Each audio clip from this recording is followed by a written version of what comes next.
जय हिंद दोस्तों। कैसे हैं आप लोग? उम्मीद है अच्छे होंगे और अच्छे से तैयारी भी कर रहे होंगे।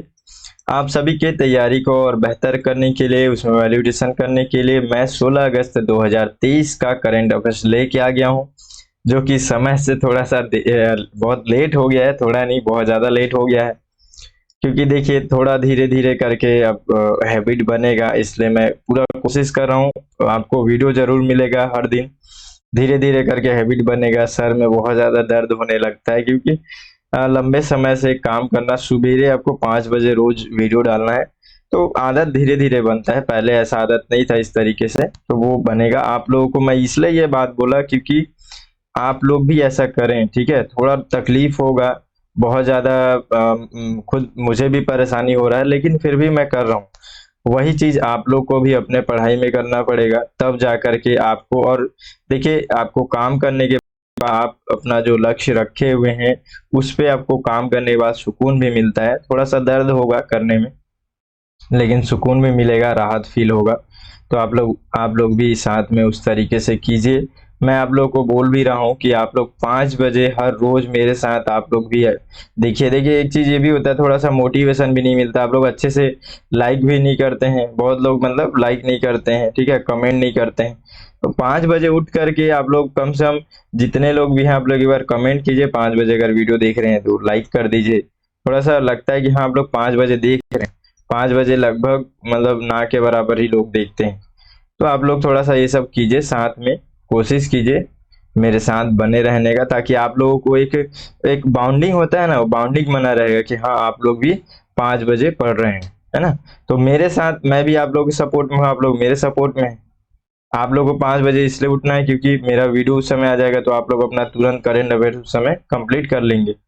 और मुझे इसलिए उठना है क्योंकि आप लोगों को मैं देख रहा हूँ कि हाँ, आप लोग 5 बजे उठे हुए हैं। अब आप लोग वेट कर रहे हैं कि वीडियो आ जाए। तो सब बॉन्डिंग के साथ चलता है, ठीक है? तो अब मेरे साथ आप लोग कितने लोग जुड़ेंगे, कमेंट करके बताइएगा।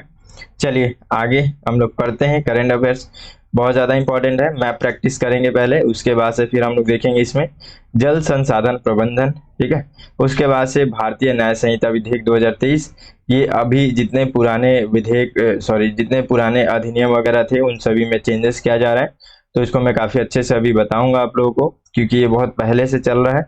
लेकिन जब कोई चीज़ बेहतर, अगर उसमें बेहतर कंटेंट अच्छे से मिल जाए, समझ में आ जाए, तब मैं आप लोगों को बताने की कोशिश करता हूँ, ठीक है? तो उसी तरीके से फिर यहाँ पे भारतीय नागरिक सुरक्षा संहिता विधेयक 2023, उसके बाद से भारतीय साक्ष्य विधेयक 2023, उसके बाद से ये लसिका फाइल एरिया, ठीक है? तो इतनी चीजें हम लोग अभी इस वीडियो में देखने वाले हैं, ठीक है?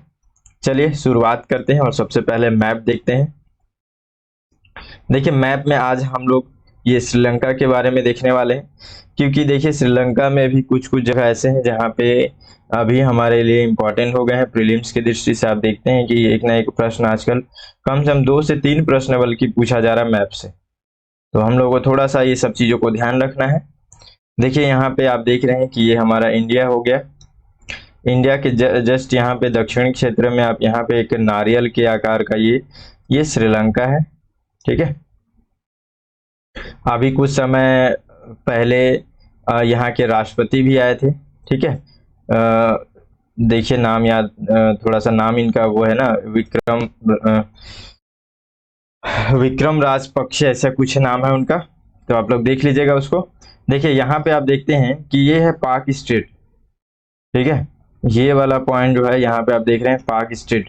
तो प्रश्न अगर पूछा जाए कि पाक स्टेट जो है वो किन दो देशों के बीच में है, तो इंडिया और श्रीलंका, ठीक है? तो यहाँ पे आपको ये पाक स्टेट दिखेगा। उसके बाद से एडम ब्रिज, एडम ब्रिज कहाँ पे दिख रहा है? देखिए सब तरफ से देखिएगा, एडम ब्रिज भी आपको दिखेगा, जो इंडिया और श्रीलंका के बीच में, ठीक है? आप लोगों को ये ज़्यादा अच्छे से पता होगा। उसके बाद से गल्फ ऑफ मन्नार, तो गल्फ ऑफ मन्नार जो देख रहे हैं, ये भी आपको इंडिया और श्रीलंका के बीच में दिखता है, ठीक है? अगर आपको बोला जाए कि ये एडम ब्रिज कहाँ पे है, ठीक है, तो इसका अलग अलग तरीके से भी आप बोल सकते हैं कि ये देखिए पाक स्टेट और गल्फ ऑफ मन्नार के बीच में, इस तरीके से भी आप बोल सकते हैं, ठीक है? तो ये सब चीज़ें आपको याद रखना है। आपको ये सब बे ऑफ बंगाल में पाक स्टेट दिखेगा, अगर इधर से देखे तो, ठीक है? और देखिए श्रीलंका, श्रीलंका के अंतर्गत हम लोगों ने एक ये ट्रिंकोमाली देखा था, ठीक है। मैं इसी चीज़ को मेन दिखाने के लिए आपको ये मैप लेकर के आया हूँ, क्योंकि देखिए अभी कुछ समय पहले भी कुछ दिन पहले भी मैं इसके बारे में आपको करंट अफेयर्स में पढ़ाया था कि ये जो ट्रिंकोमाली है, यहाँ पे 3 देश, एक श्रीलंका हो गया, श्रीलंका के बाद से जापान और इंडिया, ये तीनों मिल करके यहाँ का बहुत पुराना अंग्रेजों के समय यहाँ पे बहुत सारे ऐसे जो टैंक इधर जो पेट्रोलियम टैंक यहाँ पे बहुत सारे यहाँ पे ये लोग बना करके रखे हुए थे, ठीक है। और ये प्राकृतिक बंदरगाह भी है, तो इस जगह को ये लोग अच्छे से मैनेजमेंट करके, सारा चीज़ें बंद पड़ा हुआ है तो उसको फिर से चालू करेंगे तो इंडिया के लिए बहुत ज़्यादा ये बेनिफिशियल है। यहाँ से हम लोग अब जैसे यहाँ पे आते हैं तो हमारे लिए एक सुविधा बन जाएगा इस जगह पे फील्डिंग वगैरह के लिए। तो यहाँ पे अभी मिल करके काम करने का एक विचार चल रहा है, ठीक है। उसके बाद से आप देखेंगे कि यहाँ आप देखेंगे श्रीलंका के दक्षिण क्षेत्र में यहाँ पे हम्बनटोटा, ये आपको एक पोर्ट दिखेगा। उसके बाद से आपको यहाँ पे एक पोर्ट दिखेगा, ये गल्ले पोर्ट, ठीक है। यहाँ पे आपको कोलंबो कहाँ पे दिख रहा है, तो आप देख सकते हैं कि ये पश्चिमी क्षेत्र में दिख रहा है, ठीक है, या फिर दक्षिण पश्चिमी कह सकते हैं।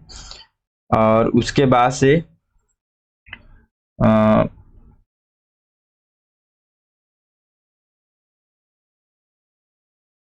ठीक है, बाकी और नहीं लगेगा, बाकी छोड़ दीजिए, ठीक है। एक और यहाँ पे कुछ था, वो शायद इसमें नहीं दिख रहा है, चलिए ठीक है ना। हम लोग अब देखते हैं आगे, टॉपिक देखते हैं। जल संसाधन प्रबंधन, यहाँ से हम लोग को मेंस का भी प्रैक्टिस करना है, तो इसलिए हम लोगों को मेंस का प्रैक्टिस करने के लिए इसको पहले अच्छे से समझना पड़ेगा। तो हम लोग अच्छे से इसको समझते हैं, ठीक है।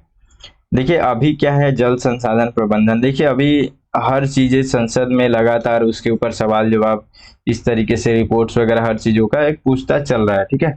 लोग वहाँ पे बताते हैं कि जैसे यहाँ पे देखिए ये जल शक्ति राज्य मंत्री जो है, ये लोकसभा में अभी बताए हैं कि अभी जो जल प्रबंधन के रूप में हम लोग क्या क्या किस तरीके से काम कर रहे हैं, ठीक है, अभी क्या स्थिति है।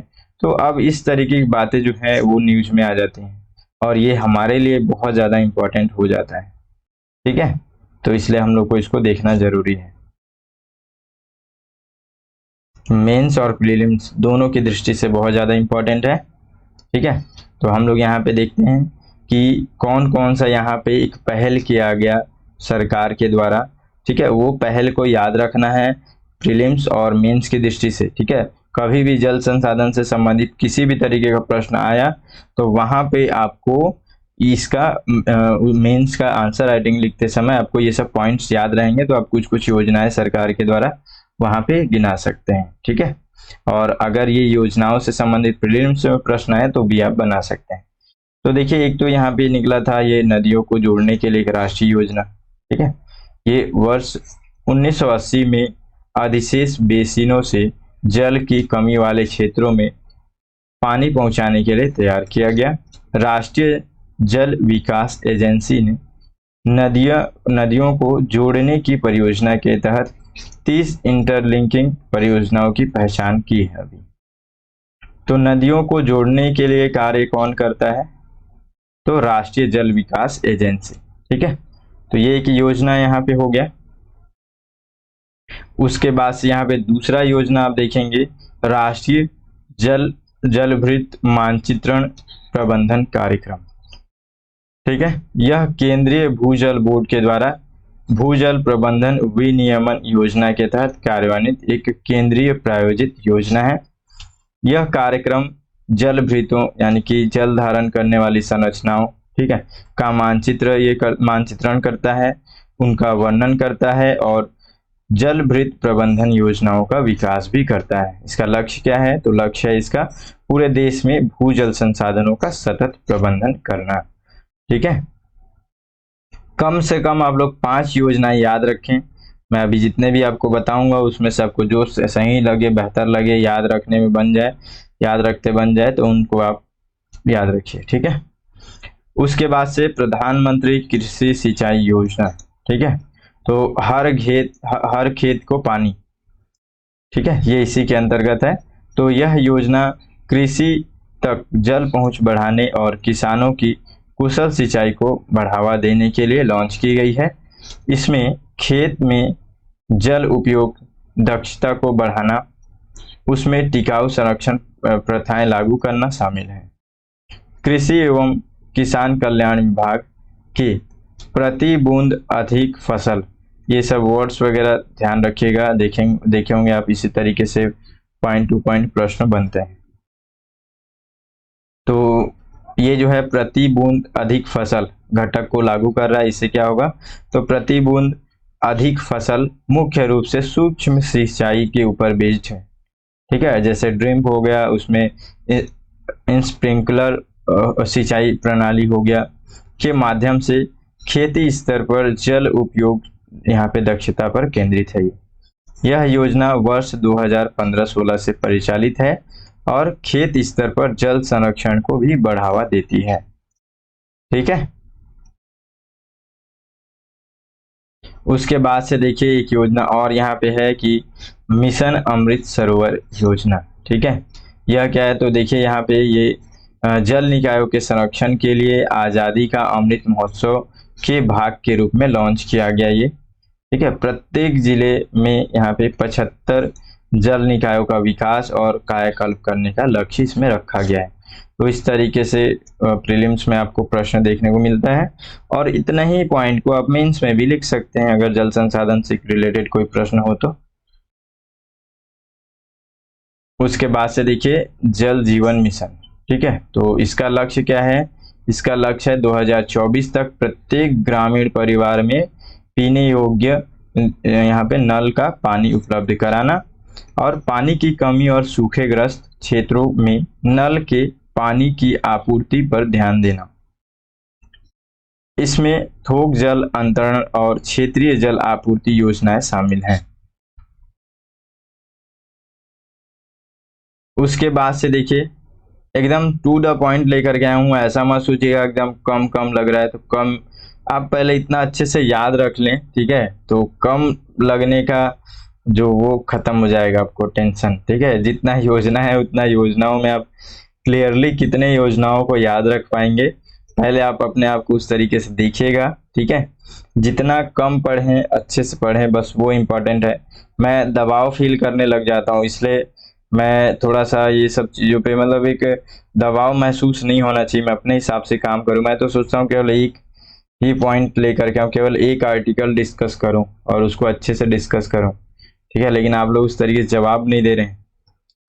चलिए आगे देखते हैं इसको, जल शक्ति अभियान। ठीक है, तो जल शक्ति अभियान इसको याद रखिएगा। यहाँ से देखिए कि यह जो कार्यक्रम है वो जल संरक्षण प्रबंधन के लिए संकटग्रस्त जिलों में आयोजित किया जा रहा है। कैच द रन अभियान, देखिए इस तरीके से वर्ड आपको प्रीलिम्स में दिखता है। कैच द रन अभियान क्या है ये, इस तरीके से, तो ये क्या है, सभी जिलों ग्रामीण शहरों क्षेत्रों को कवर करने के लिए लॉन्च किया गया है, और इसका उद्देश्य क्या है, तो वर्षा जल को एकत्रित करना, तो इसीलिए बोला गया है कैच द रन अभियान। बस इतना मेन पॉइंट भी याद रख लेंगे ना, तो आप प्रीलिम्स मेंस के लिए बहुत अच्छा तैयारी हो सकता है आपका। अटल भूजल योजना, यह 7 राज्यों अर्थात हरियाणा, गुजरात, कर्नाटक, मध्य प्रदेश, महाराष्ट्र, राजस्थान, उत्तर प्रदेश के 81 जिलों की 8,774 ग्राम पंचायतों में जल संकट वाले क्षेत्रों के कार्यरत केंद्रीय योजना है। में केंद्र के द्वारा ये मुख्य रूप से वित्त पोषित योजना है। उद्देश्य क्या है, सामुदायिक भागीदारी के माध्यम से देश के प्राथमिकता वाले क्षेत्रों में भूजल प्रबंधन को सुधार करना है। ठीक है, तो जितने योजनाएं थे आपको दिख गया।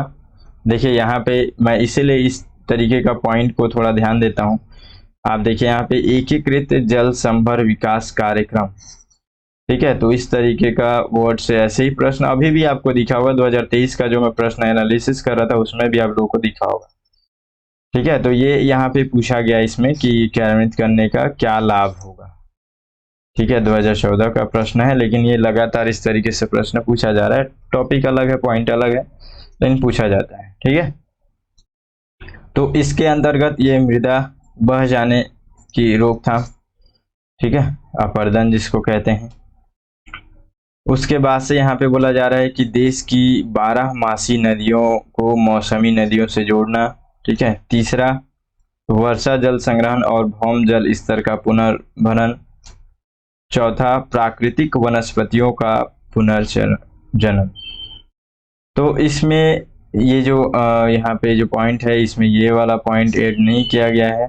हम लोग अभी देखेंगे ये एकीकृत जल संभर विकास कार्यक्रम क्या है। तो इसमें 3 है, पहला, तीसरा और चौथा, ठीक है। पहला, तीसरा और चौथा सी नंबर से ही है, ये वाले को नहीं जोड़ा गया है। देखिए ये क्या है, इसको भी थोड़ा सा देख लेते हैं क्योंकि ये इंपॉर्टेंट है। ग्रामीण विकास मंत्रालय के तहत ये एकीकृत जल संभर विकास कार्यक्रम की यहाँ पे ये शुरुआत किया गया है, ठीक है। तो ये मंत्रालय के भूमि संसाधन विभाग के द्वारा कार्यान्वित है, यानी कि शुरुआत किया गया है कार्य उसी के अंतर्गत ये पूरा कार्य किया जाता है, एकीकृत जल संभर विकास कार्यक्रम, ठीक है।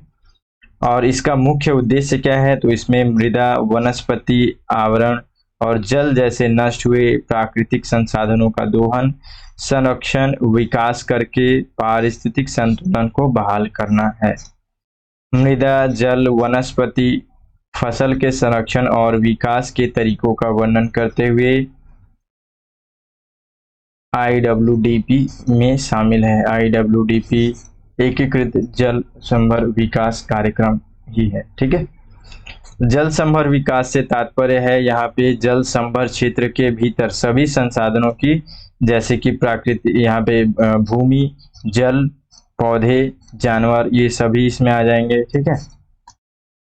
और संरक्षण, पुनर्जनन तथा विवेकपूर्ण उपयोग से संबंधित है।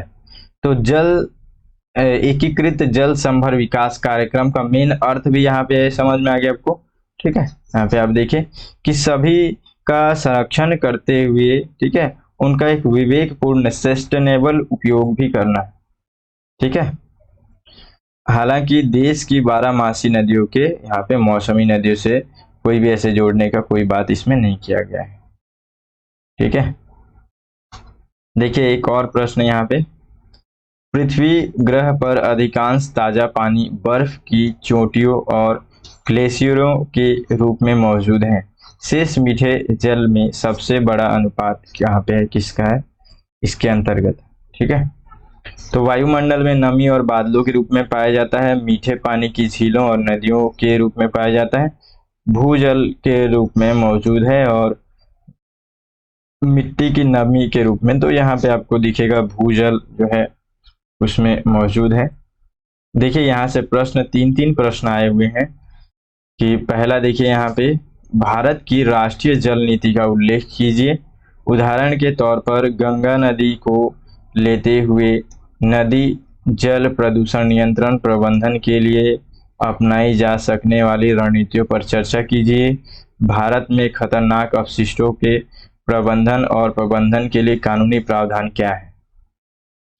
तो ये 2013 में प्रश्न पूछा गया है। उसके बाद से भारत में घटते हुए भूजल संसाधनों का आदर्श समाधान जल संचयन प्रणाली है, इसे शहरी क्षेत्रों में कैसे प्रभावी बनाया जा सकता है, 2018 में पूछा गया प्रश्न है। जल तनाव क्या है, भारत में क्षेत्रीय स्तर पर यह कैसे और क्यों भिन्न है, 2019 में पूछा गया।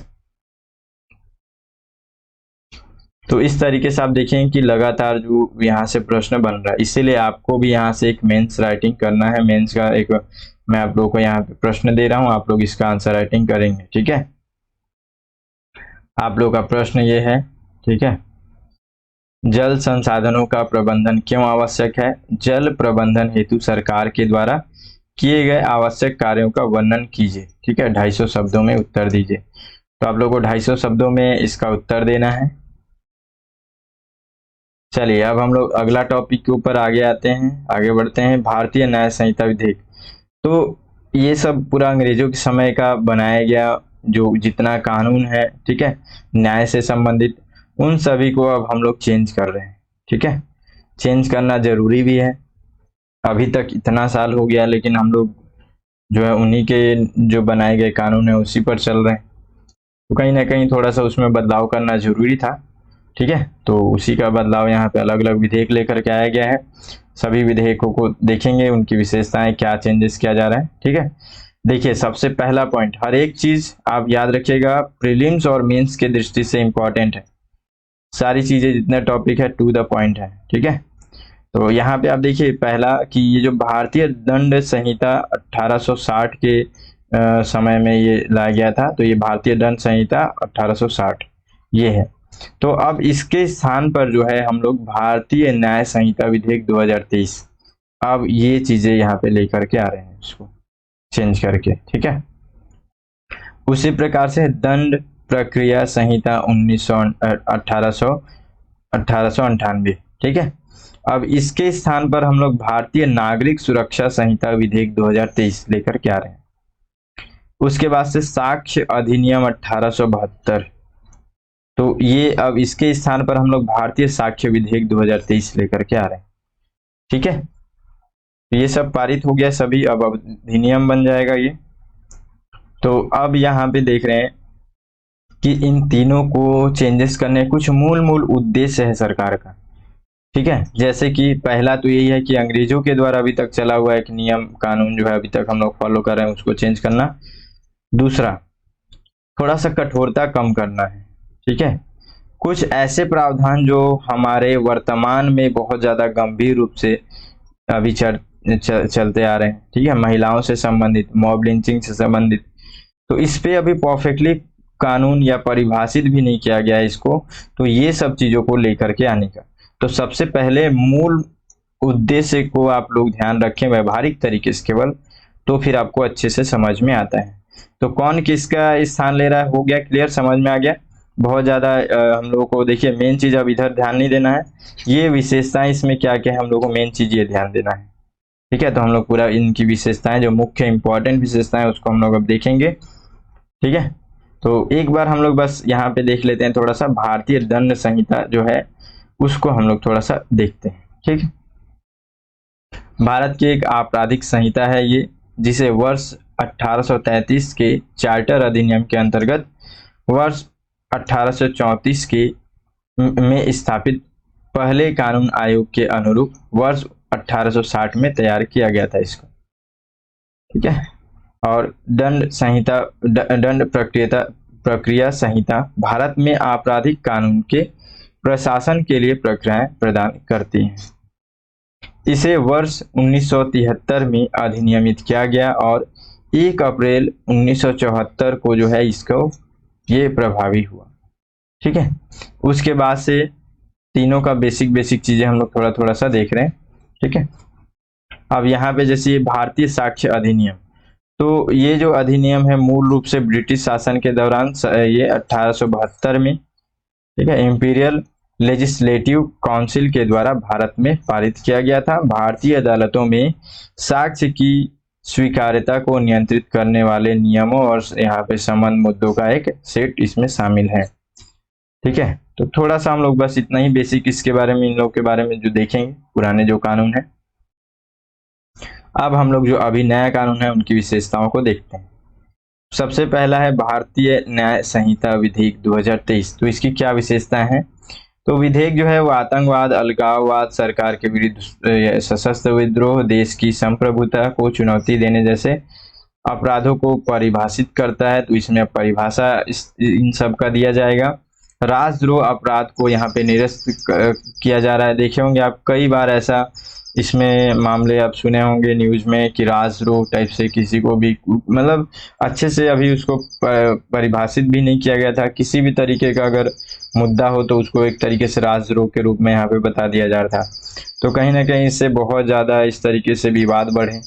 तो अभी ये जो नियम है भारतीय न्याय संहिता विधेयक 2023, अब इसके अंतर्गत इसको हटा दिया गया है। ठीक है, मॉब लिंचिंग के लिए अधिकतम सजा के रूप में मृत्यु दंड अब यहाँ पे इसका प्रावधान किया गया। इसमें यहाँ पे प्रावधान किया गया। मॉब लिंचिंग क्या है आप लोगों को मैं अच्छे से समझाया हूँ, हर चीज उसमें आपको बताया था क्यों होता है, क्या कारण है। ठीक है, मतलब एक तरीके से भीड़ का हिंसा। ठीक है, मॉब लिंचिंग उसे वो कहते हैं। एक साथ, जैसे आप लोग बहुत सारे ऐसे विवाद देखे होंगे, इसमें बहुत सारे ऐसे भीड़ एक साथ बहुत सारे लोग जो है मिल करके किसी एक दो व्यक्ति को मार देते हैं वहां पे, ठीक है, तो ये मॉब लिंचिंग होता है। तो इसमें जो है आप देखेंगे कि मृत्युदंड का प्रावधान किया गया है इस नए विधेयक में, जो कि हाल के वर्षों में खतरा रहा है, ठीक है, ये मॉब लिंचिंग के बारे में बोला जा रहा है। विवाह के झूठे वादे कर महिलाओं के साथ यौन संबंध स्थापित करने पर 10 साल की कैद भी यहाँ पे हो सकता है, ये भी नियम अब इसमें बनाया गया है, ठीक है। उसके बाद से विधेयक में चार्जशीट दाखिल करने के लिए अधिकतम यहाँ पे 180 दिनों की सीमा तय की गई है। तो ये काफी अच्छा चीज है, ठीक है। मतलब आरोप पत्र है ये, चार्जशीट मतलब आरोप पत्र। अब जितने भी यहाँ पे अब जो जो मामले होते हैं, ठीक है, जिनको पुलिस अगर टैकल करे किसी भी ऐसे मामले को, किसी भी आपराधिक मामले को, तो उसको अब वहां पे एक जिम्मेदारी बन जाता है कि वे 180 दिनों के भीतर वो लोग जल्दी से जल्दी उसका मतलब आरोप पत्र जो है वो लेकर के आए, ठीक है। तो उससे क्या होगा कि एक अब बाउंडिंग हो गया कि भाई अब इतने समय में काम करके दे देना है, ठीक है, जिससे अभियोजन की प्रक्रिया तेजी आएगी उसमें, ठीक है, और अनिश्चितकालीन देरी को भी रोका जा सकता है, ठीक है। तो एक एक पॉइंट देखिए इंपॉर्टेंट है ना, बहुत सारी बातें हैं इसमें, लेकिन मैं जो जो मुख्य बातें हैं केवल वही चीजें आपको बता रहा हूँ, तो उस इतने को कम से कम आप ध्यान में रखें, ठीक है। आप देखिए यहाँ पे भारतीय नागरिक सुरक्षा संहिता विधेयक 2023, इसमें क्या क्या बातें हैं, तो इसमें परीक्षणों, अपीलों, गवाही की यहाँ पे रिकॉर्डिंग के लिए प्रौद्योगिकी के प्रयोग को बढ़ावा देता है ये विधेयक, ठीक है, और जिससे कार्यवाही के लिए वीडियो कॉन्फ्रेंसिंग की भी अनुमति मिलती है। यह विधेयक यौन हिंसा से बचे लोगों को के बयान की वीडियो रिकॉर्डिंग का को भी अनिवार्य यहाँ पे बनाता है, जो साक्ष्यों को संरक्षित करने और जबरदस्ती या फिर हेर फेर को रोकने में सहायता कर सकता है। विधेयक में कहा गया है कि पुलिस को शिकायत की स्थिति के बारे में 90 दिनों में यहाँ पे सूचित करना होगा, जिससे जवाबदेही और पारदर्शिता भी बढ़ेगी। तो यहाँ पे भी एक समय सीमा तय किया गया है कि 90 दिनों के अंतर्गत आपको जो है आपके साथ कुछ भी ऐसा मामला हुआ है तो आपको यहाँ पे शिकायत दर्ज करना है 90 दिनों के अंदर। सीआरपीसी की धारा 41A को यहाँ पे धारा 35 के रूप में पुनः क्रमांकित किया गया है।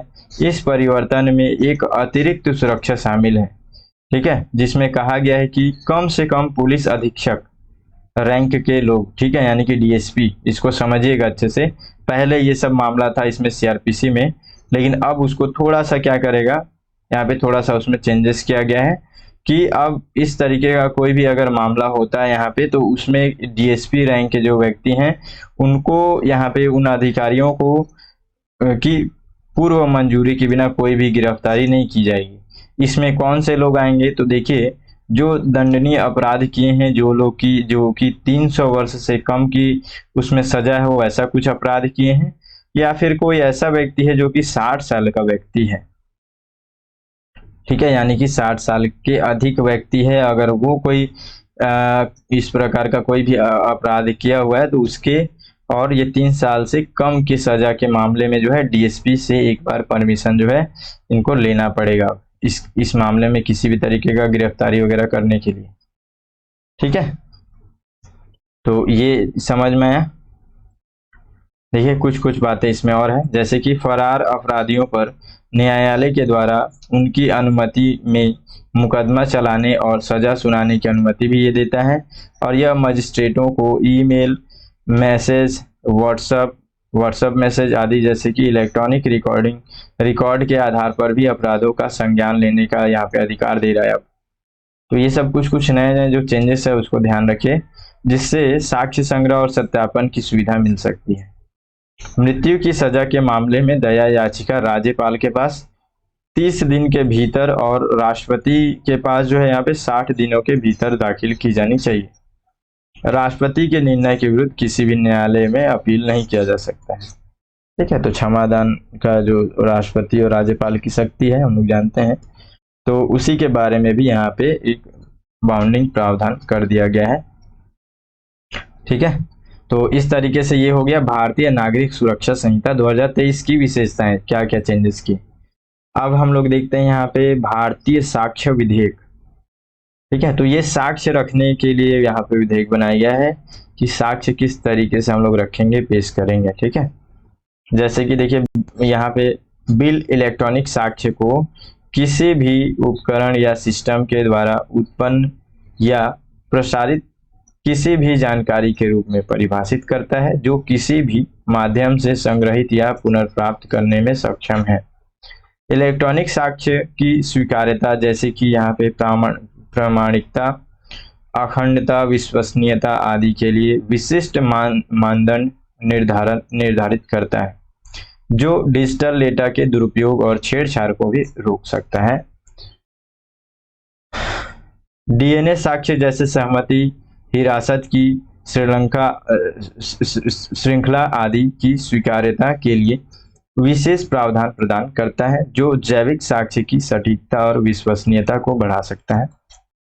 विशेषज्ञ की सलाह को मेडिकल राय, लिखावट विश्लेषण जैसे साक्ष्यों के रूप में मान्यता देता है जो किसी मामले से संबंधित तथ्यों या परिस्थितियों को स्थापित करने में सहायता कर सकता है।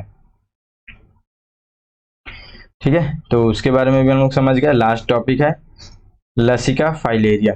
ठीक है, तो ये एक प्रकार का बीमारी है, यहाँ पे आप देखते हैं कि जिसको हाथी पाँव, इस तरीके से आप चित्र में देख सकते हैं, हाथी पाँव भी इसको कहते हैं। ठीक है, तो इसके बारे में मैं इसको इसलिए पढ़ा रहा हूँ क्योंकि अभी जो है केंद्रीय स्वास्थ्य मंत्री के द्वारा और इससे पहले भी वर्ल्ड लेवल पे भी, ठीक है, इस बीमारी को लेकर के बहुत सारे ऐसे इसके उन्मूलन के लिए कार्य किए जा रहे हैं। ठीक है, तो इसलिए इसको थोड़ा सा हम लोगों को पढ़ना जरूरी है इसके बारे में। तो चलिए देखते हैं इसके बारे में क्या बातें हैं। तो ये जो है, ये केंद्रीय स्वास्थ्य मंत्री जो है, ये लसिका फाइलेरिया के लिए वार्षिक राष्ट्रव्यापी मास ड्रग एडमिनिस्ट्रेशन पहल का यहाँ पे दूसरा चरण का उद्घाटन कर रहे हैं, इसलिए ये चर्चा में। तो मास ड्रग एडमिनिस्ट्रेशन पहल निम्न के संबंध में निम्नलिखित कथनों में से, मतलब कथनों पर विचार कीजिए, ऐसे प्रश्न बनते हैं प्रीलिम्स में। तो इसलिए आपको इसके बारे में थोड़ा सा नॉलेज होना चाहिए कि मास ड्रग एडमिनिस्ट्रेशन सबसे पहले तो किससे संबंधित है। तो फाइलेरिया, लसिका फाइलेरिया या फिर हाथी पाँव से संबंधित बीमारी, रोग जो है उससे संबंधित है। तो भारत का इसमें लक्ष्य क्या है, ये इसको लेकर के आने का, इस पहल का, तो 2027 तक वर्ल्ड लेवल पे इसको 2030 तक रखने की, 2030 तक समाप्त करने की बात की गई है। लेकिन हम लोग उससे 3 साल पहले 2027 लक्ष्य रखे हैं कि पूरे वर्ल्ड लेवल का जो लक्ष्य है उससे हम लोग 3 साल पहले इस कार्य को कर लेंगे। ठीक है, तो इसलिए इस कार्यक्रम, इस तरीके का जो कार्यक्रम है उसको चलाया जा रहा है। ठीक है,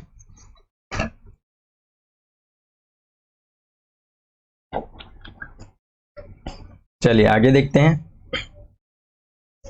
हाथी पाँव रोग जो है ये परजीवी संक्रमण के कारण से होने वाला एक उपेक्षित, याद रखिएगा कि उष्णकटिबंधीय रोग है। परजीवी संक्रमण के द्वारा होता है और ये जो है उष्णकटिबंधीय रोग है। ठीक है, इस तरीके से पॉइंट्स को थोड़ा ध्यान रखें। संक्रमित मच्छरों के काटने से फैलता है। तो ये मच्छरों के संक्रमित जो मच्छर होते हैं, मच्छर ऐसा आ जाता है ना उच्चारण में, मच्छर कुछ ऐसा ही उच्चारण होता है मेरे से तो संक्रमित मच्छर से होता है, ये फैलता है उससे। ठीक है, तो क्या क्या चीजें, ये परजीवी संक्रमण, उष्णकटिबंधीय रोग है ये, और संक्रमित मच्छरों से ये फैलता है। यह रोग विश्व के उष्णकटिबंधीय और उपोष्णकटिबंधीय क्षेत्रों में लाखों व्यक्तियों को प्रभावित करता है। तो एकदम टू द पॉइंट याद रखिएगा, परजीवी संक्रमण, उष्णकटिबंधीय रोग, संक्रमित मच्छर।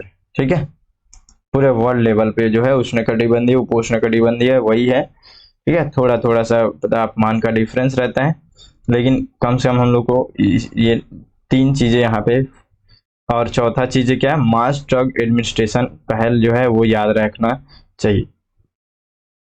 ठीक है, चलिए अब हम लोग आगे देखते हैं कि ये जो जो जो लसिका फाइलेरिया है उसका क्या कारण है।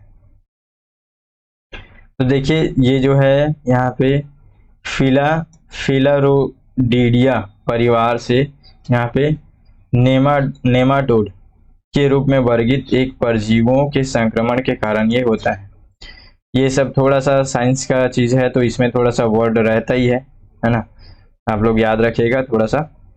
फाइलेरियो डिडिया फाइलेरियो डिडिया फाइलेरियो डिडिया फाइलेरियो डिडिया, मैं ऐसे ही याद करता था जब ऐसा डिफिकल्ट रहे ना तो इसको बार बार रटते रहता था और बीच बीच से तोड़ करके फाइलेरियो डिडिया।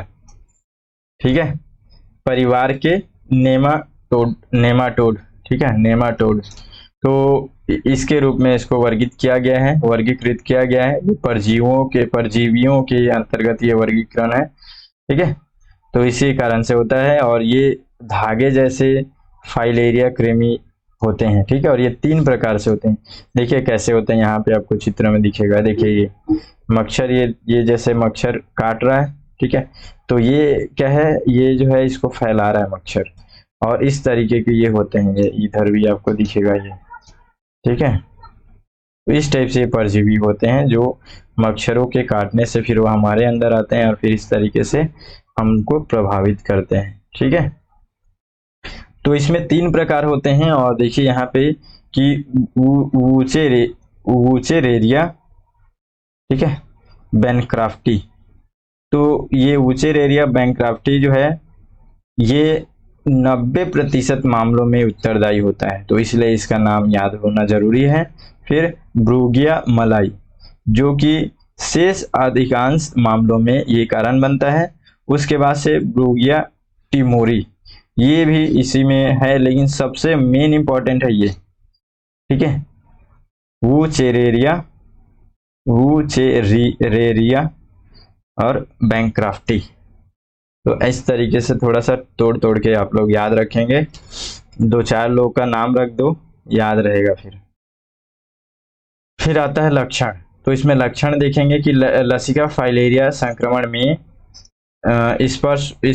स्पर्शोन्मुख, तीव्र और गंभीर स्थितियां इसमें शामिल होती है। गंभीर स्थितियों में इनमें जो है ये लिम्फोएडमा यानी कि उत्तक में सूजन जैसे फूल जाता है पैर वो। ठीक है, और हाइड्रोसिल, ठीक है, अंडकोश की सूजन, ये सब कुछ इसमें लक्षण दिखाई देने लगते हैं फिर आगे चल के। ठीक है, उपचार के लिए देखिए तो इसमें क्या है उपचार, तो विश्व स्वास्थ्य संगठन के द्वारा यहाँ पे आइवरमेक्टिन, ठीक है, आइवरमेक्टिन, फिर डायथाइल कार्बामाजिन साइट्रेट तथा एल्बेंडाजोल का संयोजन शामिल है। तो ये सब कुछ यहाँ पे इन दवाइयों का यहाँ पे नाम है जो इसके लिए यहाँ पे WHO के द्वारा रिकमेंड किया जाता है। के तहत लगातार यहाँ पे 2 वर्षों तक इन दवाओं को देना इसमें शामिल है। और वयस्क जो कृमि का जो जीवन मुश्किल से 4 वर्ष तक का होता है, इसलिए यह व्यक्ति को कोई हानि पहुंचाए बिना ही स्वाभाविक रूप से समाप्त हो जाएगा। ठीक है, तो ये उपचार के रूप में अब हम लोग देखेंगे थोड़ा सा और आगे कि कुछ इसमें भी कुछ उपाय किए गए हैं वैश्विक तौर पर, फिर हम लोग भारत के लेवल पे भी देखेंगे। तो विश्व में इसके लिए क्या क्या उपाय किए जा रहे हैं, तो देखिए 44 देशों में 882 मिलियन से अधिक लोग जो है हाथी पांव रोग या फिर लसिका फाइलेरिया रोग के खतरे का सामना कर रहे हैं। इन्हें यहाँ पे निवारक कीमोथेरेपी की आवश्यकता होती है। जोखिम वाली आबादी के रूप में सुरक्षित दवा संयोजन का उपयोग करके मास ड्रग एडमिनिस्ट्रेशन एक यहाँ पे निवारक दृष्टिकोण है। ठीक है, तो ये पहल जो है एक बहुत अच्छा पहल है। ठीक है, जो कि इन सभी को निवारण में मदद कर सकता है। संक्रमण को फैलने से रोकने के लिए वर्ष 2000 से अब तक 9 अरब से अधिक लोगों का उपचार किया जा चुका है। तो ये वैश्विक तौर पे किया गया कार्य है। भारतीय रूप में क्या है, तो राष्ट्रव्यापी मास ड्रग एडमिनिस्ट्रेशन अभियान जो है स्थानिक क्षेत्रों में निवारक दवाओं की आपूर्ति करता है। और यही जो है यहाँ पे मास ड्रग एडमिनिस्ट्रेशन ये पहल के दूसरे चरण में लक्षित हस्तक्षेप के लिए 9 स्थानिक राज्यों और 81 जिलों पर ध्यान केंद्रित किया गया है। तो इसमें कौन कौन से हैं, तो असम है, बिहार है, छत्तीसगढ़ है, झारखंड है, कर्नाटक है, महाराष्ट्र, उड़ीसा, तेलंगाना, उत्तर प्रदेश है। तो ये सब राज्य केंद्र के सहयोग से दोनों मिल करके जो है स्वास्थ्य देखभाल, निगरानी, रोकथाम, उपचार को बढ़ावा देना इसमें कार्य है इसका। ठीक है। और स्वास्थ्य कर्मियों की उपस्थिति में दवा सेवन हेतु प्रोत्साहित कर अनुपालन करने को भी बढ़ावा देने का कार्य किया जा रहा है। तो ये सब कुछ कार्य हैं जो भारत के अंतर्गत भारत सरकार के द्वारा ये सब कुछ कार्य किए जा रहे हैं लसिका फाइलेरिया को समाप्त करने के लिए। ठीक है। तो इस तरीके से आज हमारा ये करंट अफेयर्स कंप्लीट हो गया। ठीक है। तो फिर मिलेंगे अगले वीडियो में। वीडियो को लाइक, कमेंट, सब सब्सक्राइब नहीं किए तो कर देना, सब चीज़ कर देना, वो सब मैं नहीं बोल पाता हूँ। ठीक है। चलिए मिलते हैं फिर अगले वीडियो में, तब तक के लिए जय हिंद।